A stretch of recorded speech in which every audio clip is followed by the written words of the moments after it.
As a developer associate, you are responsible for the data management of the Kinesis streams at your company. The security team has mandated stricter security requirements by leveraging mechanisms available with the Kinesis data streams service that won't require code changes on your end. Which of the following features meet the given requirements? Select two. KMS encryption for data at rest. Encryption in flight with HTTPS endpoint. SSE-C encryption, envelope encryption, client-side encryption.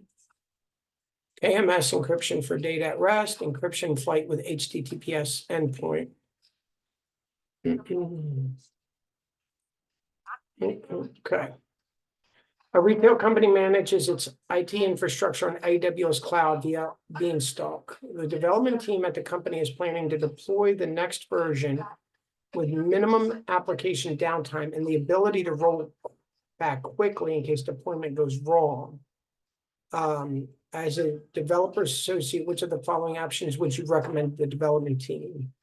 Deploy the new app version using all-at-once deployment policy. Deploy the new version to a separate environment via blue-green and then swap root 53 records of the two environments to redirect traffic to the new version. Okay, version using rolling deployment and rolling with additional batch deployment policy. Okay. Deploy the new version, oh my goodness, to a separate environment via blue-green deployment and then swap 53 records of the two environments to redirect traffic to the new version. In place when you have to become available for sure. You can avoid this downtime. Yeah, I'll need to study this. A developer at a university is encrypting a large XML payload transferred over the network using KMS and wants to test this application before going to production. What is the maximum data size supported by KMS? 4 kilobytes, such as RSA and blah, blah, blah. After an organization with high data volume workloads have successfully moved to DynamoDB and having many issues with traditional database systems. However, a few months into production, DynamoDB tables are consistently reporting high latency. As an associate, which of the following would you suggest to reduce latency? Select two.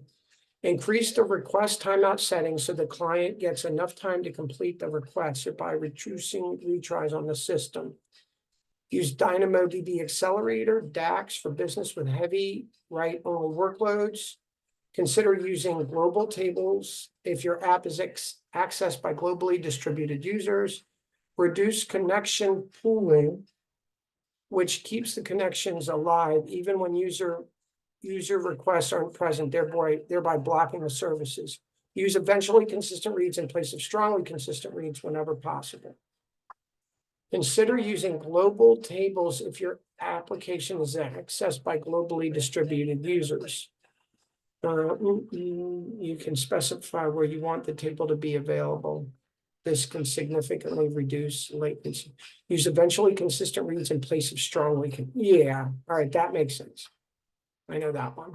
Okay, one more. The company uses microservices-based infrastructure to process the API calls from clients, perform request filtering and cache reusing the API gateway. Users report receiving 501 error code, and you have been contacted to find out what is failing. Which service will you choose to help you troubleshoot? CloudWatch, X-Ray, CloudTrail, Gateway, X-Ray service. Such as their building. Okay, that sounds good. Let's finish.